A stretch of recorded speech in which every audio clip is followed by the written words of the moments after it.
नमस्कार मंडळी. तर मी आज करते छोटेसे गुलाबजामुन जे दुकानात 1 रुपयाला वगैरे मिळतात ते. तर इथं बघू शकतात. तर त्याच्यासाठी आहे ना आपल्याला पाऊण वाटी दही घेतलंय मी आणि तितकंच पाणी घेतलंय पाऊण वाटी. हे बघा. आणि ते मिक्स करायचंय आणि त्यात मग थोडंसं हे टाकलंय, सोडा घातलाय, खायचा सोडा, कलर घातलेला आहे, रेड कलर, फूड कलर असतो ना तो, आणि ते मिक्स करून घ्यायचे. मीठ घातलंय थोडंसं, मिक्स केलं. आता त्यात आपल्याला आहे ना मैदा घालायचा. तर मी 1 वाटी मैदा घेतलेला, पण तो कमी पडल्यामुळं मी आणखीन वाढवलाय, म्हणजे ते बॅटर खूप पातळ झालेलं म्हणून. 1 वाटी साखर घेतली पाक करण्यासाठी आणि पाऊण वाटी पाणी घातलंय, इसेन्स पण घातलंय बघा. आता तेल तापल्यानंतर ते गुलाबजामुन आपल्याला सोडून घ्यायचे तेलात. छान तापलंय बघा तेल.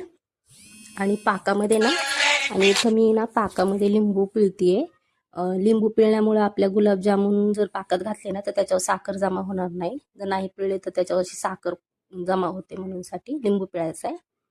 आणि आता पाकात सोडायचे गुलाबजामुन आणि लगेच काढून घ्यायचे. खूप जास्त वेळ नाही ठेवायचे पाकात.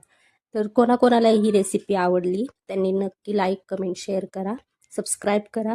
आणि तुम्हाला कोणाला ही रेसिपी आवडते नक्की कमेंटमध्ये सांगा. हे छोटेसे गुलाबजामुन छान लागतात चवीला. कोणाला आवडलेत नक्की कमेंट करून सांगा.